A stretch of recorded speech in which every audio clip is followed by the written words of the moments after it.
So again, hello and welcome everyone to today's webinar. My name is Cheryl Bachunas. I'm Assistant Director of Admissions here at Massachusetts College of Pharmacy and Health Sciences, or as we refer to it as MCPHS. And here with me, I have today David Gilmore, who is the Associate Professor and Program Director of Nuclear Medicine Technology from the School of Medical Imaging and Therapeutics. And we also have Leah Bendrick, who is our current MCPH student in our Radiological and Imaging Science Bridge program, which is the Associates to Masters, or as we refer to as the AS to MS, who started with us in 2023. I'm going to turn it over to both of them to kind of further introduce themselves. So David, if you want to kick it off. Hi, everyone. How are you? By looking at some of the names, I know I've had a few, at least email conversations with some of you. So as Cheryl said, I am the program director for this program.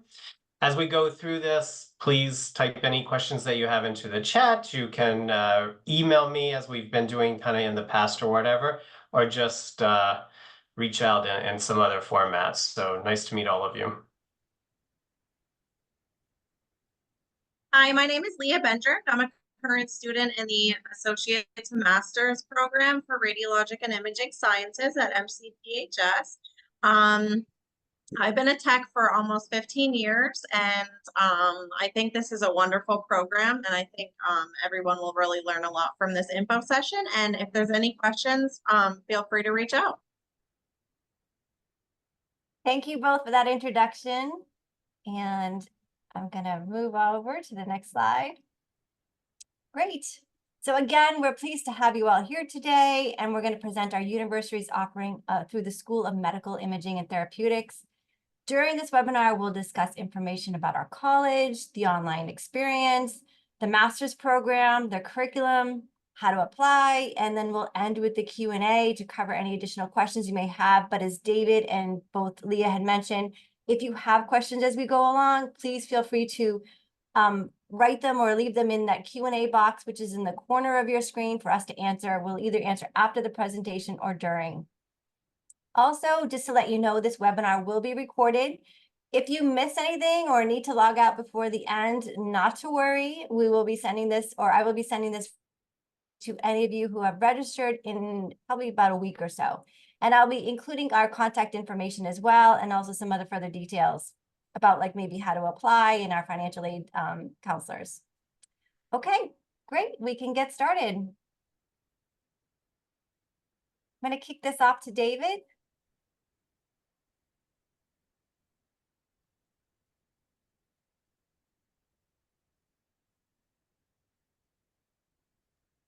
Always help if you unmute yourself, right?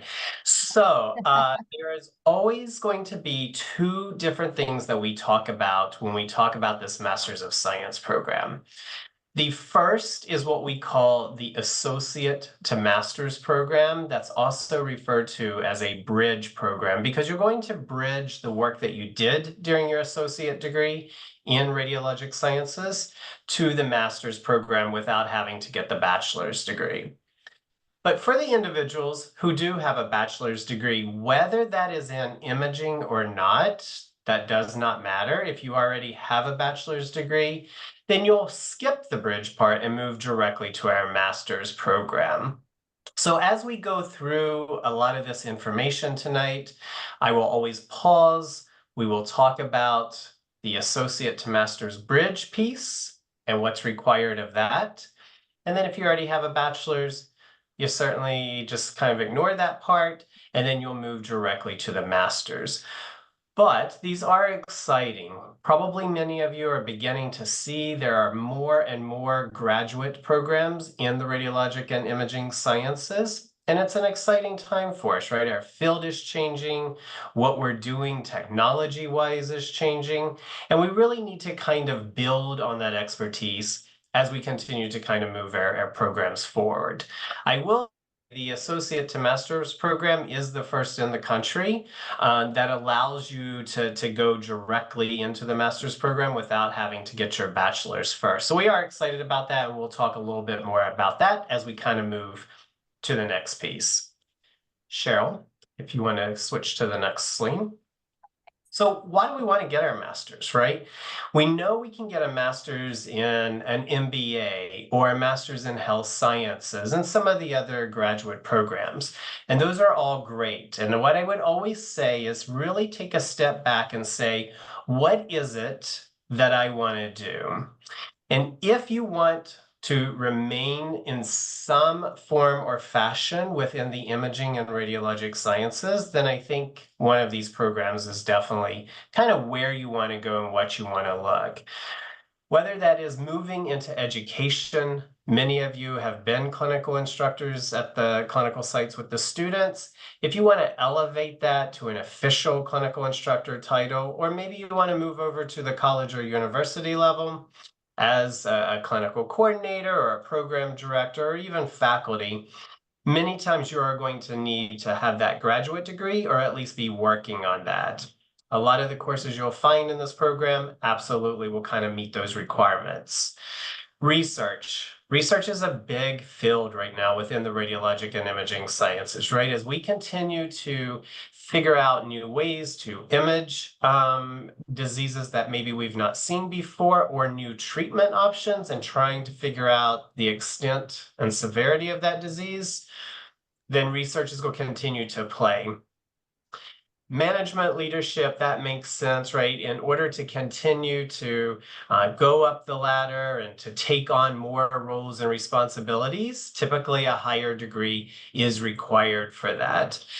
So what we want to do is kind of focus on building a program that's going to give you these skills so that as you move the field of imaging and radiologic sciences, you kind of have those tools necessary to be able to do that. Now, right, we always want to talk about increased salary. That's great. You know, what we have right now is the data from the ASRT that does show moving from an associate degree to a master's does increase that. That varies a little bit depending on which of those roles you want to take. Certainly going to corporate and doing more research or applications focus probably is going to have a slightly higher salary than if you're moving into education.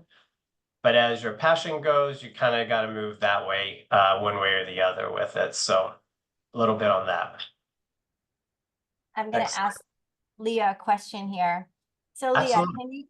can you inform us on maybe why you wanted to try to pursue your master's degree as you were going from the bridge program from the associates to master's? Sure. So, like I said, I got my associates back in 2009. And I, in my career experience, I worked at an urgent care for almost 10 years, and 5 of those years I spent as a supervisor. And so I did get that, you know, kind of management experience. And then now I'm with another organization, and you know, just looking at the job postings, what the requirements are for, you know, to move up to management and things like that. They all required, you know, an advanced degree. So at this point in my life, being a mom to a little one, and, you know, just kind of wanting, you know, a little bit more financial stability and kind of just move my career forward, I just thought this would be a really good step, you know, to give me the opportunities for that. That's great. And I just want to add, just, you know, I did look into other programs and things like that, but I just honestly thought this was such a unique offering. And, you know, I think it's just great that you can go from an associate to a master's in one program and, you know, not have to get the bachelor's in between, spend all that extra money. So I just think, and so far my experience has been great. So I highly recommend it. I know, you're right. Time and money, the savings of skipping over that bachelor's degree. Yes. That's great. Great. Thanks, Leah. All right, I'm going to jump to the next slide. So as we had mentioned already, right, this direct pathway from the associates to the masters at the moment is the only program in the country. And what's the benefit of that? Well, the benefit of that is saving up to potentially 40 credits that you're not going to need to get in order to get your bachelor's degree. all undergraduate degrees are monitored and regulated by the Department of Education, and each state continues to redefine and set what those standards are. We absolutely think there's a lot of value in the undergraduate degree, certainly baccalaureate degrees. However, kind of as Leah was just talking, she's been a technologist for a few years. She's bringing a lot of skills to the table with this. To step back and go and do maybe some general education courses that may not be as applicable to what she wants to do and where she wants to move in the future, we believe we can eliminate. And so we have created what we call the bridge courses. They are undergraduate courses, but they are not the full scope of general education courses, which sometimes includes things such as history and literature and things like that. And we've replaced those with courses that will continue to enhance your knowledge that you've already started in the radiologic and imaging sciences, but more importantly, get you ready and start to elevate those courses to be ready for your graduate courses when you start that. Many of the graduate courses, whether this program or any program, is really focused on being able to research topics, write about those topics, express your ideas by citing that information. And so that's what we want to do, is to get you ready for those courses. And we feel that we can do that through many of our undergraduate offerings that are related specifically to what you're going to do in the field with that. There has been a study by, again, the ASRT that does show that there's a 5% increase from the associates to the master's level. Now, I think many of us, when we look at that, we can be like, well, where is that actually coming from? Well, I think what's coming from is when you do finish your graduate degree, you hopefully are going to take on some additional skills and additional roles with that. And many times that is where you see kind of that increase in the salary from that. Thanks, David. So I wanted to share some insight about MCPHS and really who we are. So MCPHS is a healthcare specific university, and we offer over 100 programs in many different health science fields. So the university itself has been around for a long time. We actually just celebrated our 200th year anniversary last year. And what started out as a pharmacy program in Boston, it's now MCPHS has grown to incorporate over 7,500 diverse students between our 3 campuses, which are in Boston and Worcester, Massachusetts, also have Manchester, New Hampshire, and of course our online branch, which we are focusing on here tonight. We are also proud to be a teaching university, as healthcare is our specialty, as I mentioned. Many of our faculty are still working in the healthcare field, while they're also teaching. So they're well-versed in the course material, and they're constantly staying up to date with the current healthcare system. And as noted, MCPHS is an excellent choice for the strong return of investment, with recent acknowledgements being in the top 5 for most transformable colleges in the US, we're very proud to hold this honor. And as we do realize that returning to school will be an investment in both time and money, but based on the current job outlook and the quality of the education here at MCPHS that we can provide, we do believe this is a good investment of your resources. So the online program at MCPHS, let's get right into it. Again, we introduced this online program, and it was in 2011. We now offer over 35 online programs here, and we have over 500 students studying with us online nationwide. Our online programs, they're flexible, giving you the freedom to continue to work and live your life while going to school, as Leah can attest, being a mom and working full-time. And also the program may be online, but our students do have access to the same resources as our on-campus students do, meaning that they have access to advisors, to the faculty advisors, tutoring, or as we call it, CASE, which stands for the Center of Academic Success and Enrichment, our career services, our online library, counseling services, and also our network pool, which I highly recommend tapping into those global network of over 32,000 alumni. David, I'm going to pass it over to you to kick off. All right, great. So this is the important stuff, right? This is how am I going to kind of make this work? You can do this program 1 course a semester or 4 courses a semester. It's really up to you. Most people, I would say, and Leah, maybe you would agree, right, is taking about 2 courses a semester is a good number when you're working full time. You can start. Yeah.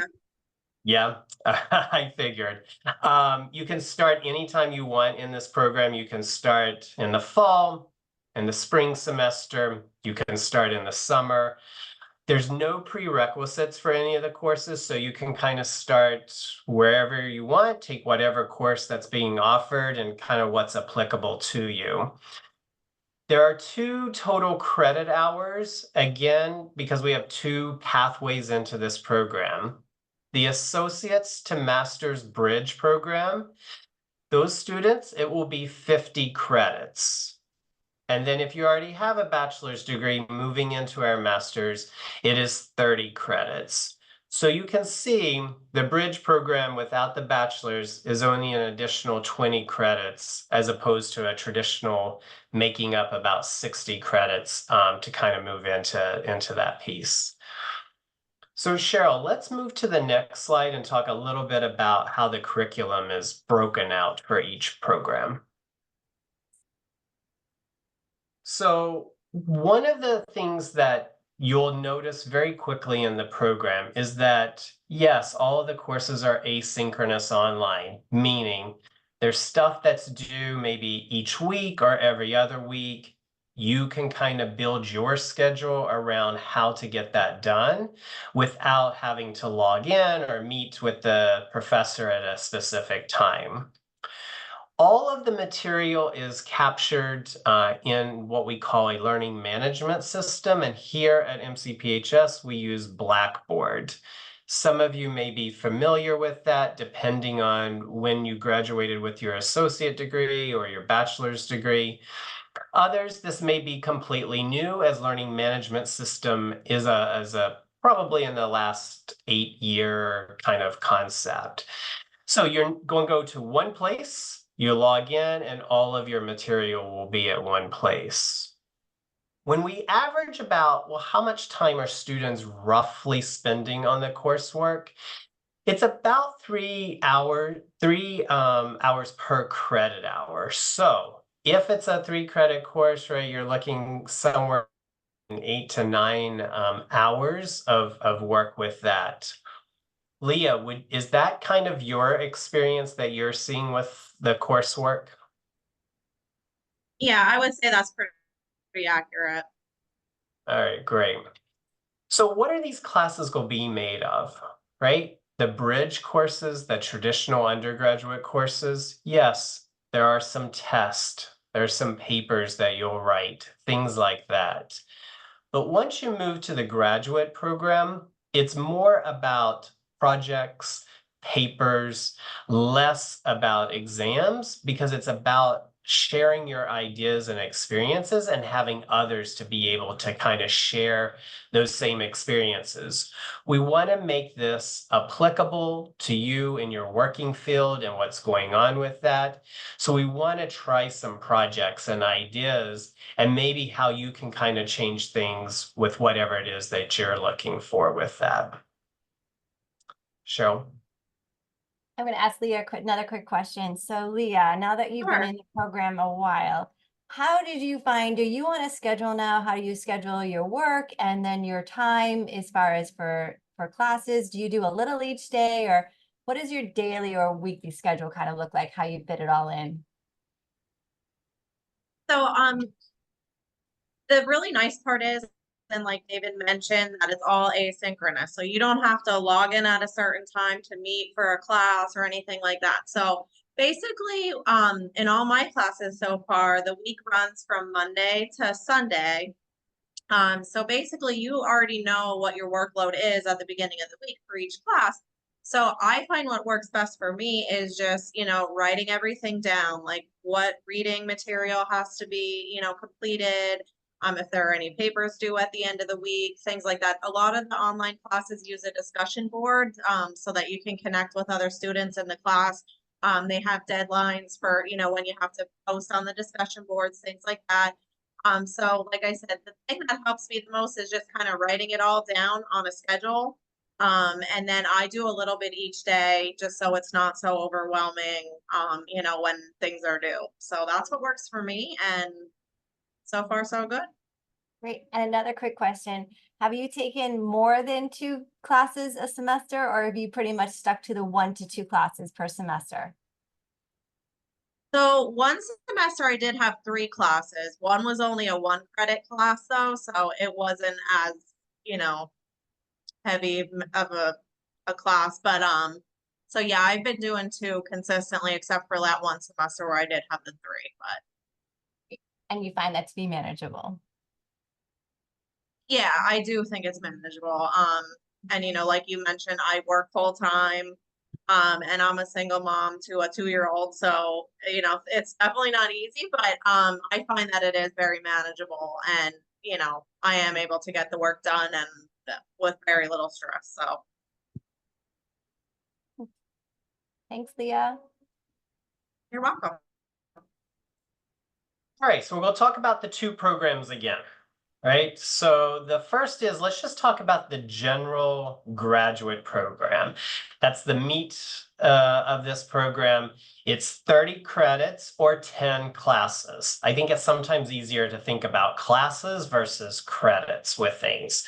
So 10 classes, and those are broken down into what we call 3 categories. There's a core that is just really important today in radiologic and imaging sciences. And when we talk about the core, we're talking about classes like diversity and cultural competency. We're talking about preclinical and clinical imaging research in that. We're talking about leadership and communication, and so forth. So that is a core. That's what's going on today in imaging and how do we tackle those issues. Then there are 2 courses that are research specific, and this is to really gain kind of the ground and the foot in not only how do you write and help get better at writing, right? None of us probably went into imaging thinking we were greatest writers. I know I certainly didn't. And so these courses will kind of help build that. How do you find appropriate material to source and to create an argument as to why we should or shouldn't do things certain ways? So that's what those 2 courses are going to kind of focus on. And then you finish with a practicum. Now, this does not mean that you got to go and find something, you got to take time off from work to do. No, no, no. This is at the end of the program. And what we want this to be is, say, you've had a lot of classes now, you've had a lot of good discussion with other students, you've gotten some ideas, do something at your work, right? And we want to create a project base, something that maybe you could see yourself doing in the future. So a couple of examples. I've had one student who really wanted to go and be a program director in a nuclear medicine program. So what she did was she worked with her local college in creating and being a guest lecturer one day. So she kind of created her own notes, her own PowerPoint for that, presented that lecture, and she kind of recorded all of that and sent her lesson plans in, and that counted as her practicum for that. I've had other students who really want to move into management, and so maybe they've worked with their manager on submitting kind of a dossier on why they needed to get a new CT scanner. So what are going to be the things that are involved? What was the requirements of that hospital and that department to demonstrate that they needed kind of a new scanner with that? Now, she didn't have to submit all of those documents and that kind of stuff that's more confidential with it, but she did kind of build a project and a plan and then kind of presented that idea as her practicum with it. So we want to be able to kind of see you're using those tools that you've learned through this and kind of moving in the next direction. Then for the students who do not have a bachelor's degree yet and are going to do the bridge program, those 20 credits, or it's about 7 classes, is going to gear you up for those graduate courses. And so there's a graduate level medical ethics course in this that we really kind of dive deep into, taking some kind of challenging cases and understand where the ethics was and how those decisions was made. We also have a new course that we're excited about, Advanced Radiation Biology, even for individuals who are coming from MRI or ultrasound who may not have had radiation protection like all of us did in our radiology programs. But this is going to build on that. And so it'll give the foundation, kind of do a refresher course of remembering radiation biology, but really diving now more into, as we move into more complex radiation, right? We now have dual beam, we have photon counting CT systems. What does that even mean, and how's that impacting what's happening inside the body with that? Some of those other bridge courses, Leah had mentioned this, there's a 1-credit course that everybody will start off with on your first semester, and it's easing you into college, right? Back into college, I should say. Who do I go to if I need help writing a paper? You don't have to learn how to do that on your own. We have people who will help you. So if you're like, listen, I don't know how to come up with an idea, they're going to help kind of guide you with that. We'll talk about, well, what happens when you need help with financial aid or something with a loan. So we'll kind of introduce you and get you ready for those individuals. So it's kind of a step-by-step piece as to who's who and how do you get that success. And then we'll start off with a very simple research course that's getting you ready to understand what is a literature review? How do I start finding a topic? Is this peer review? Is this going to be valuable for me to write about, and so forth? So those are what those bridge courses, or those 7 courses, are kind of outlined and designed for you to do. Leah, you have made it through the bridge piece, which is great, and you have now started in your graduate. Anything that you would add, kind of what I said about those, and is that a pretty accurate statement? Yeah, I think, the bridge credits, I think you're right. They really do prepare you for the classes that are to come, as far as, doing the research and writing the papers, things like that. They really give you the skills that you're going to need, when you enter those other, master's level courses. Great, thanks, Leah. And now we'll go to the program outcomes. And so these are outcomes that we believe we will be able to kind of help you with and where you want to go with your career, focusing on leadership and management strategies that are used, really focusing on that professionalism, communication skills to advance the field, right? It's one thing to say, hey, I think everybody should be using AI. What does that mean, right? And really being able to support your arguments behind that is something we really want to focus on in the program with this, which then ties into the next, which is using, kind of analyzing that research. When you read something, it's not the gospel truth, it's you finding what is the pitfalls. Yes, this could apply in this situation, but would it apply in a different situation, right? And being able to kind of analyze that data.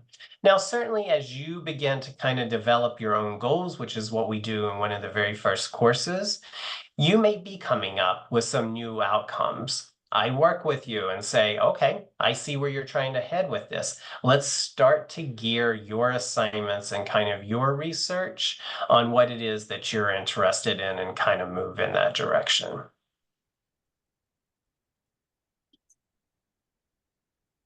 Okay, so after all that, okay, how do you get started? What is needed to apply for our programs?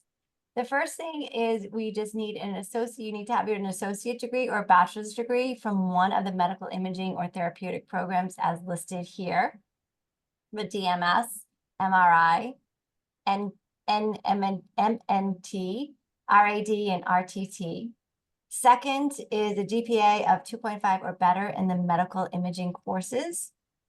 And also number 3, you need 1 national certification or registry examination in a medical imaging or therapeutic modality listed here, of the 4 listed here. Also, a license to practice in a radiological or imaging science field, or have eligibility for a license in at least 1 jurisdiction of the United States or Canada.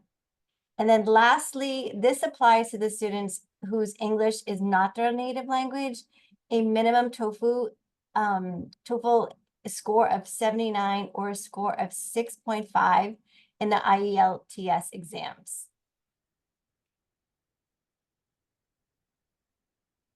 And the application for admission, to apply, you simply just go to our website and mcphs.edu and type in or search apply, and you'll simply just click on that red button to apply. And then you complete number 1, the graduate application. Then through that graduate application will be all the list of all the programs we offer. So just search for the program Radiological and Imaging Science, either the Bridge, which is the MS or AS to the MS program, or the Radiological Imaging Science MS program, whichever one applies to you. Also, we will need all official transcripts from all colleges and universities attended. And then lastly, 1 of the 4 listed certifications. And all of these documents can all be sent electronically to our admissions.online@mcphs.edu, or you can mail them into our Longwood Avenue, Boston office. And that's it. Just a reminder, there is no GREs, there's no SATs, no interviews required, no essays or personal statements, and no letters of recommendations. Some of the other details, again, it's very easy to apply and it's also free. So, which is really exciting. And also we do have rolling admissions. So after you do apply, it only takes 1 to 2 weeks to hear back from the admissions committee, and you just check your student portal for your decision. We have deadlines for the 3 starting program dates. The most current one upcoming is going to be fall, which the deadline is August 1st, and that start date is September 3rd. We also have our spring and our summer sessions as well.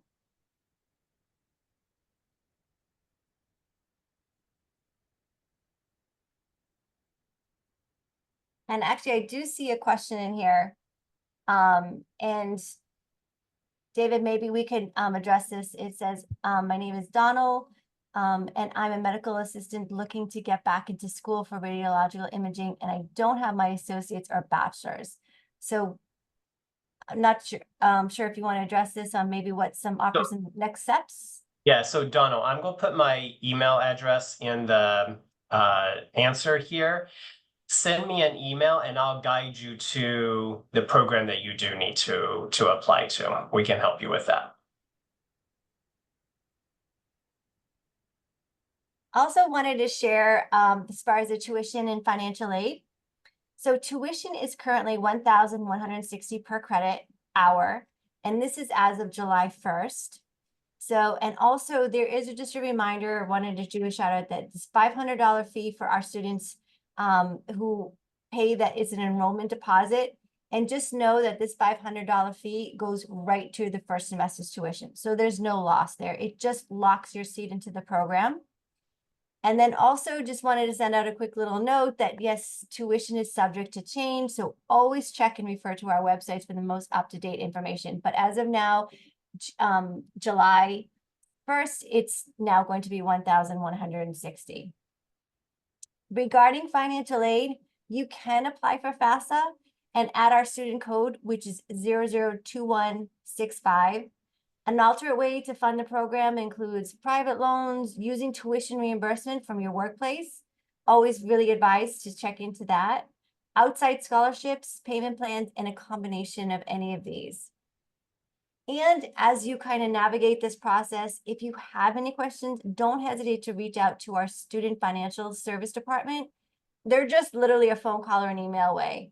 You're welcome to schedule an appointment with our team. You just go to our website, again, MCPHS, type in financial services, and you'll see all the links to all the names of our team members who are there to help you and support you.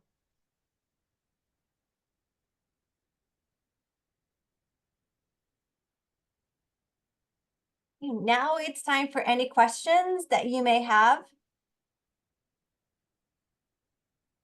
If there's any additional ones for Leah or David or myself.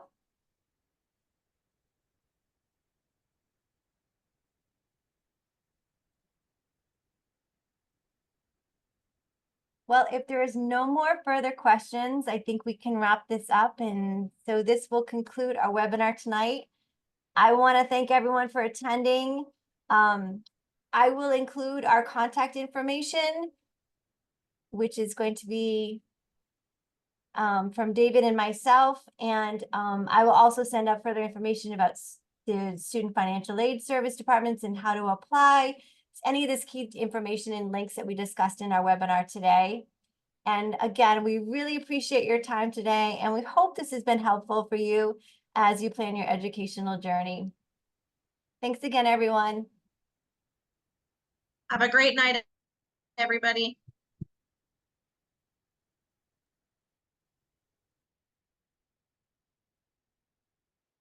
Have a good night.